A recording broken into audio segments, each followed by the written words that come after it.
The Solarii were not warriors. They were architects of worlds, scholars of eternity, explorers of constellations who charted the cosmos not with weapons, but with wonder. For 9 millennia, their civilization flourished without a single war.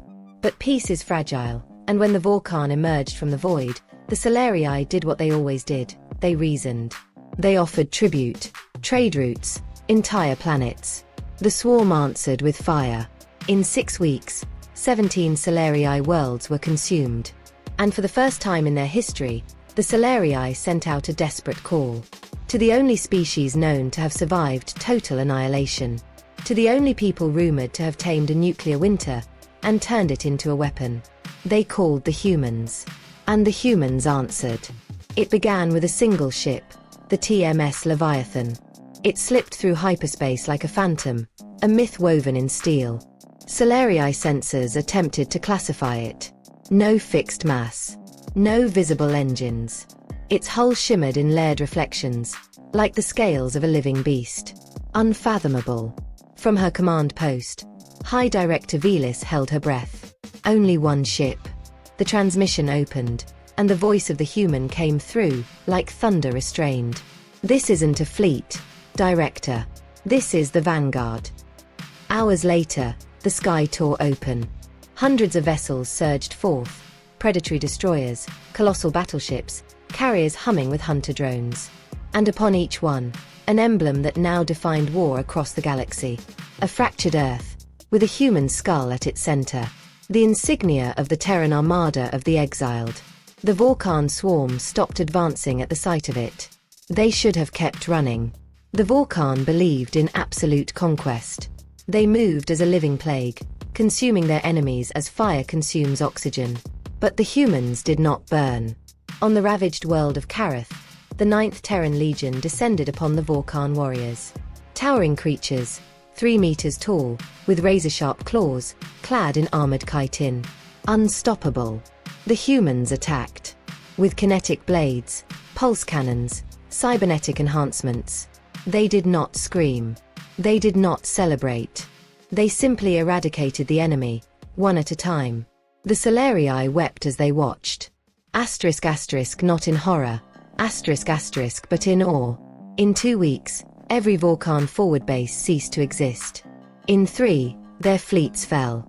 By the 4th, human operatives dismantled the swarm's reproductive infrastructure, using a virus created by a teenage hacker from Mars. General Naomi Vose sent the final transmission. Status: swarm neutralized. Final phase initiated. Complete eradication. The Solarii were horrified. Velis hesitated. You want to negotiate their surrender, right? Vose simply smiled. Director, we do not negotiate with parasites. We sanitize. And they did. The Vulcan homeworld, Narek Prime, was a monolith of billions. No force had ever breached it. The humans did not siege it. They erased it. The Black Aurora operation deployed stellar core imploders. They collapsed Narek Prime's sun in on itself, forging it into a slow-burning singularity. Within hours, the planet was swallowed by eternal night. Then came the drones.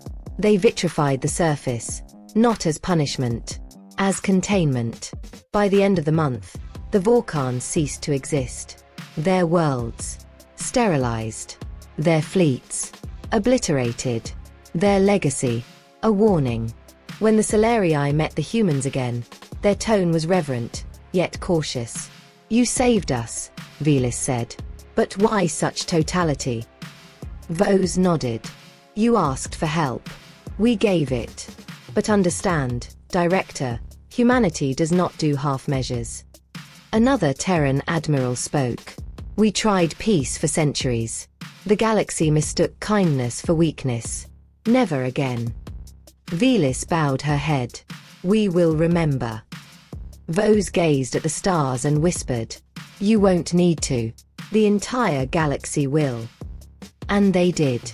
The legend of the Armada of the Exiled spread faster than any fleet. Pirates surrendered upon sighting a Terran warship. Warlords rewrote their treaties to exclude Terran-aligned worlds. Entire systems changed their banners to the Mark of the Dead, purely by instinct for survival. And across the stars, children heard stories. Be just, be strong, but never, ever provoke the humans. Because when they come, they do not come to fight. They come to end it.